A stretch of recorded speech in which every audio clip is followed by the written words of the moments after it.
Bayan ng Tsubasi, 2-5. Ha? Ayun! Diyan sa gusaling yan! Ha?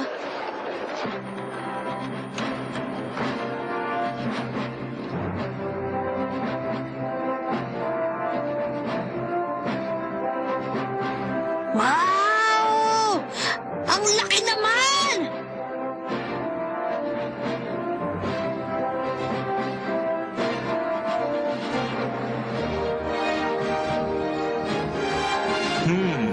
Sinasabi ko na nga ba't ganito ang nasa isip ko eh. Pintong-pinto pa lang ang ganda. Ayos to! Ang lahat ng magaling na aplikante. Na nagmula sa lahat ng dako ng mundo. Ganito rin kaya ang naramdaman ng aking ama. Teka, sandali! Hindi dyan! Ang pinting mo ito ang pasukan.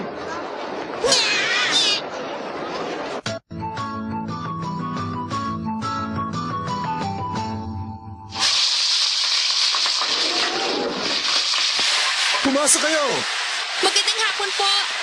Ay, nako. Niloloko mo ba kami? Ano ka ba naman? Huwag mo sabihin ang lugar ito ay... Manong! 4 na order nga ng steak.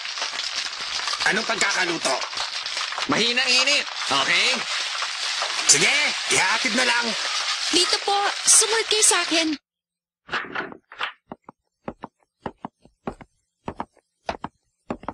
Ito na ang hunter exam. Sabi nila, ang bilang daw ng mga aplikante higit pa sa 1 milyon. Kailangan nyo maging maingat sa lahat ng gagawin nyo. Dahil sa bawat 10,000, isa lang ang nakakapasa. Ha? Isa ng karangalan ang umabot ka sa lugar na ito. Magaling ang pinakita nyo bilang baguhan. Matutuwa akong samahan ulit kayo sa susunod na taon. Saluhin nyo! Ha? Paalam na sa inyo! Umaasa ako sa inyo. Ginong Kiriko! Hmm? Maraming salamat! Ha? Walang anuman yon.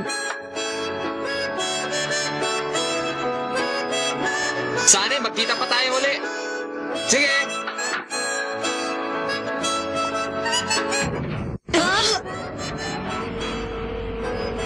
Ang buong kwartong ito ay... Alam ko na. Ayos to!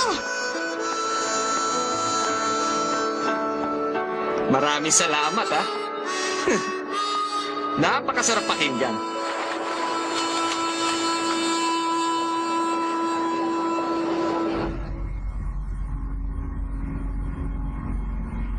Parang nananakot naman siya doon sa sinabi niya kanina. Para tuloy tayong hindi makakapasa sa pagsusulit sa taong ito. 1 tao sa 3 taon. Ha? Yun lang ang natatanging pag-asa ng mga baguhan. Ayon sa mga narinig ko, kalahati pa lang umaayaw na dahil sa tindi ng hirap na nararanasan. Pagkatapos nito, hindi ka na makakasaling muli. Kurapika, sabihin mo nga sa akin, bakit ba nila ginagawa ang lahat ng ito para lang maging isang hunter? Talaga ba sumali ka dito nang walang nalalaman? Ha? Ewan ko. Makinig ka, ang pagiging hunter ay isang... Ito ang trabaho na mayroong Na pinakamalaking napakalaking karangalan! sa mundo. Kumana ka na naman sa kaunuhan mo, ha? Hinahamon mo ba ako? Gon, makinig ka sa akin na mabuti. May official na license card para lamang sa mga mapipiling hunter. Kapag meron ka nito, maaari ka pumunta kahit saan mo gusto. At maaari ka sumakay sa mga pampasahero sa sakyan na libre. Kapag magiging treasure hunter ka naman at sakali makita mo mga nawawalang kayamanan, maaari ka na rin yumaman. Isipin mo na ang lahat ng iyon, Gon. Sigurado kung mamumuhay ka na maligaya. Hindi ganun, Gon. Ang trabaho ng hunter ay isaayos ang buhay ng tao at kalikasan. Para silang mga hunter ng bibihirang hayop, trabaho nilang iligtas sa mga hayop na nauubos na ang lahi at ulihan ang lahat ng lumalabag sa batas ng tao at kalikasan. Kinakailangan mong magkaroon ng disiplina at malawak na pag-iisip. Sige. Ano sabi mo, Gon? Gon, ano bang klaseng hunter ang gusto mong maging? Hindi ko pa rin talaga maintindihan eh. Ha?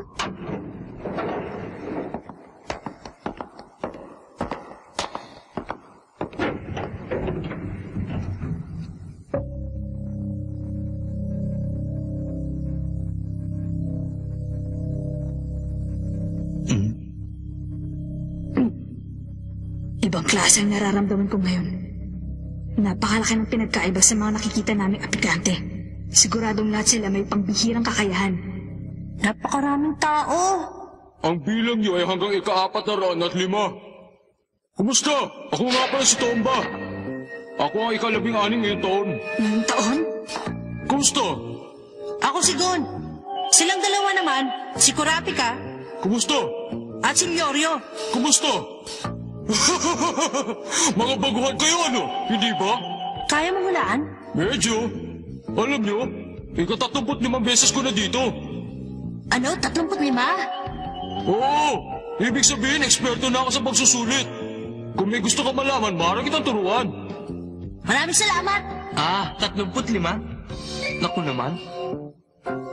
Kung gano'n, ikaw pala ang sikat na si Mr. Tomba. Sino ka? Teka, Siguradong hindi mo ako nakikilala. Isa rin akong baguhan. Ika-187, si Nicole. Kumusta na? Ako si Gon. Tingnan natin. Heto, Mr. Tomba, ang 35 beses nang sasali sa pagsusulit. Pangalawa ka sa pinakamarami. At ayon dito, ikaw ang pinakamataas. ibig sabihin na maraming beses na ako sumali, pero hindi pa ako nakakapasa. Okay lang, sanay na ako. Okay lang, dahil sanay ka naman na. Alam mo, hindi na ako nagtataka sa sinabi mo dahil bagay na bagay sa itsura mo. Excuse me. Nakakainis. Sobra naman ang yabang niya. Mukhang naisa niya ako dun ah. Pero huwag kayong mag-alala. Totoo naman yung sinabi niya eh. Mukhang sa pagkakataong ito, kakaiba ang karakter ng mga umabot sa pinakahuling pagsusulit. Tingnan niyo yun, oh. Sigurado makakapasa ako dahil isa akong ninja. Totoong sinasabi ko. Dahil araw-araw matinding pagsasali ang ginagawa ko.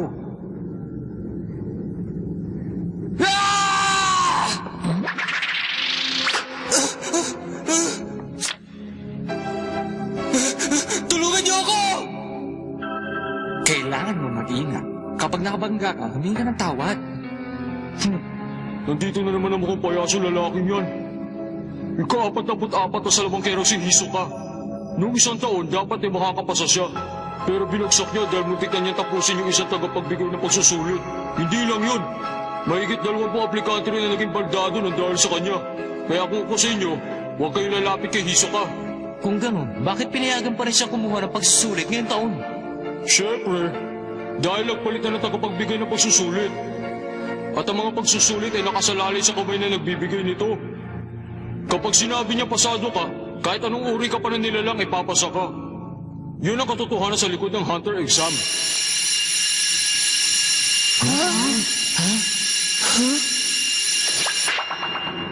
Matapos ang patalastas na ito ay hindi natatanggap ng aplikante.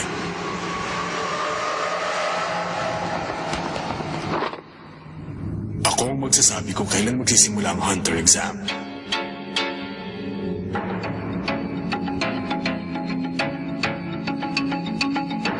Ayos! Sa wakas, magsisimula na! Teka, mukhang kinakabahan yata ako ah. Sumunod kayong lahat sa akin. Gusto ko lang ipaalala sa inyo na ang Hunter exam ay masyadong malupit. At kung mamalasin pa kayo, ay maaari kayong madiskrasya. At higit sa lahat, maaari nyo rin itong ikasawi. Sino naman sa inyo may sapat na lakas ng loob, sumunod lang sa akin.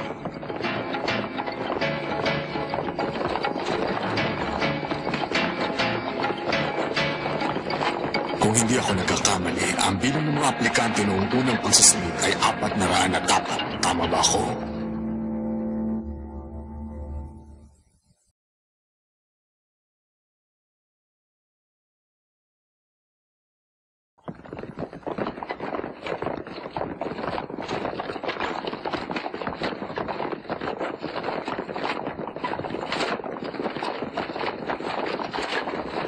Aba, wala mo lang nagpaiwan kahit isa. Akala ko may uurong doon sa sinabi niya. Tayo ay Naiintindihan niyo na ba? Bumibilis ang bawat hakbang natin.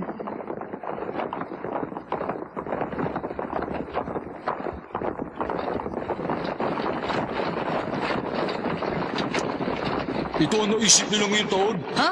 Nagsisimula na ang huling bahagi ng pagsusulit. Ako nga pala si Satotsu, ang magbibigay ng unang pagsusulit. Ihahatid ko kayo doon sa lugar kung saan nyo gagawin ng pangalawang pagsusulit. Siguradong iba sa inyo ay napag-isip-isip ng sumabay sa akin hanggang sa marating natin ang lugar. Ito na ang unang bahagi ng huling pagsusulit.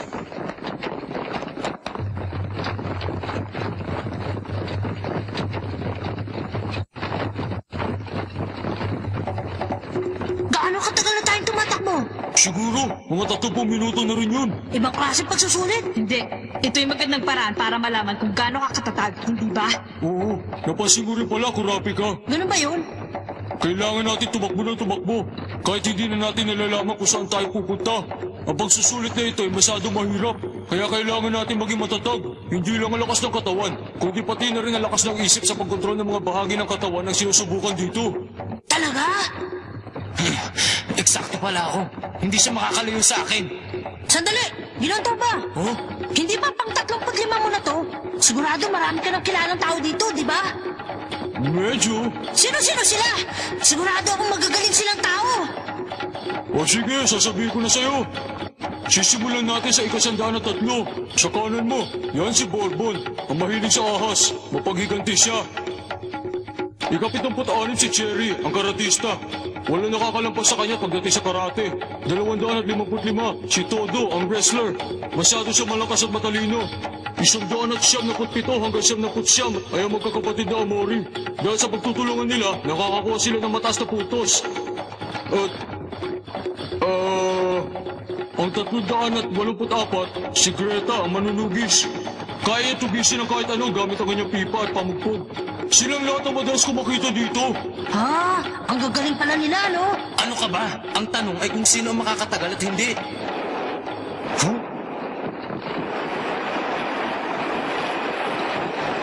Wow! Ang galing niya!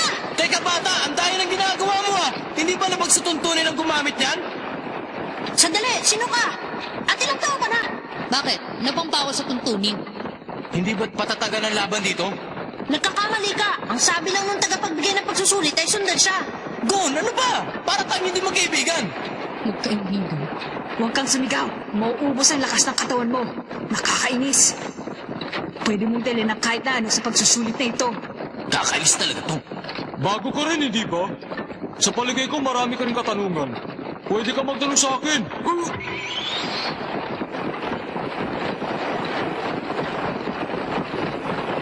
Bakit? Hindi ba tinanong mo ang pangalan ko? Oo, pero kung ayaw mo akong sagutin, ayos lang yun. Ako si Gon, 12 taong gulang. 12 taon. Bakit? Ayaw mo na bang gamitin yan? Manong, ilang taon ka na? Ha? Anong manong? Hindi tayo nagkakanin ng edad, ano? Talaga? Isa ka pa, Gon. Sumusobra ka na. Hindi na kita kakusapin. Makalayo nga.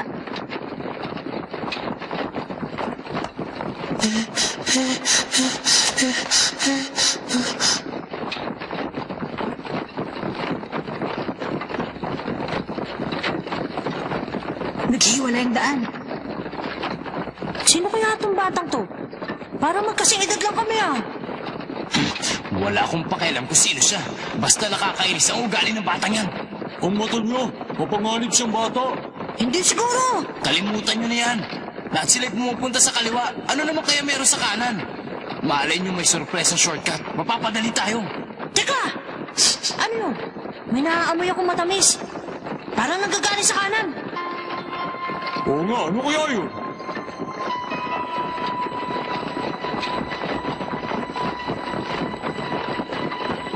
Dalawang daan na naman. 3 oras na ninyon. Gaano katagal pa kaya kaming tatakbo? Ha? May naaamoy na naman akong matamis. Doon sa kanan. Oo, para isang uri ng gatas. Huh?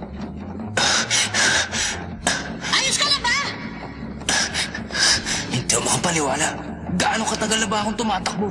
Bakit wala pong bumabagsak sa mga aplikante? Masyado kasi minalit ang hunter exam na ito. Hindi. Ang lahat ng aplikante umabot sa huling pagsusulit. Kahit ang iba pang aplikante na nagmula sa iba't ibang grupo at may kakaibang kakayahan, masyado ko itong minaliit. Sa bawat 10,000 aplikante, isa lamang sa kanila ang pumapasa. Isang tao sa 3 taon, iyon lang ang pag-asa ng isang baguhan. Totoo nga, ang piniling tao lang ang makakapasa dito. Isa nga lamang itong imahinasyon para sa ordinaryong taong tulad ko.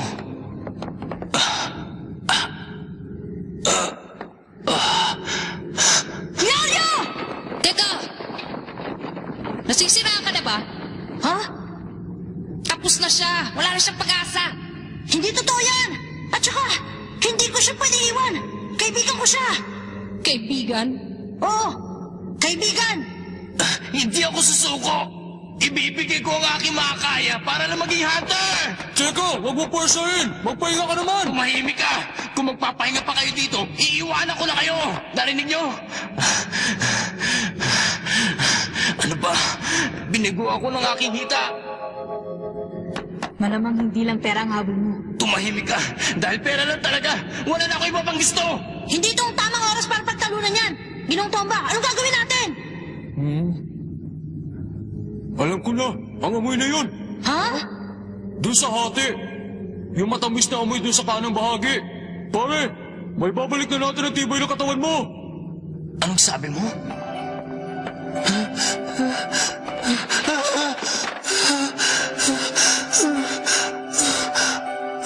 Ano kaya yung amoy na yun? Naamoy ko na yun! Hindi ko na alam kung saan! Katas yun na nakapagpapagaling ang puno ng cedar! Nakapagpapagaling? Oo, ginagamit yun ng mga hunter kapag nangihina na sila sa gubat. Kapag inamoy mo yan kahit sandali lang, sigurado kung mababawi na ng katawan mo ang buong mong lakas. Sandali lang. Paano kung isa itong patibong? Tama ka, maaaring ang patibong. Pero kaya niyo ba siyang iwanan dito mag-isa? Kailangan nating makipagsugal. Pero, Nauubos na ang panahon. Alam niyo ba ang dahilan kung bakit pang 35 beses ko na dito? Dahil wala akong silbi at mahina ang aking utak. Ginong Tomba, Sige na, kapag nakabawi si Leorio, hahabol kami.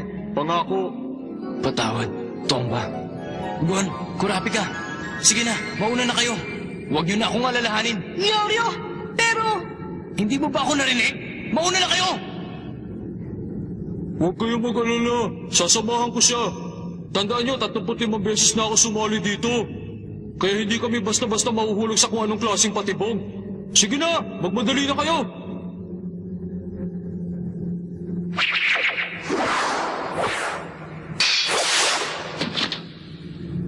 ang gamit niya. Alagaan mo si Leorio, ha? Oo.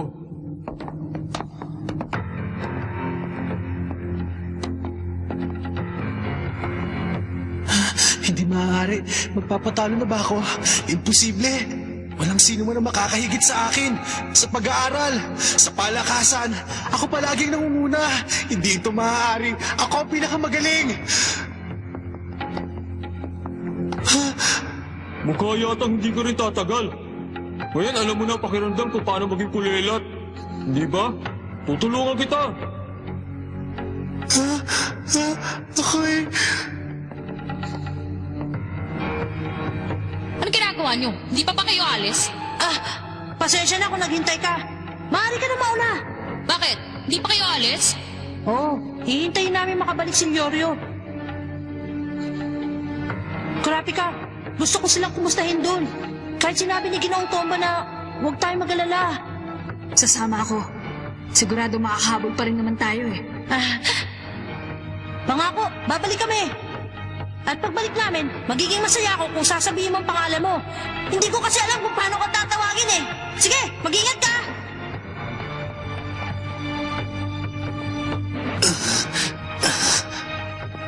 Sinasabi ko na nga ba ang amoy na yun.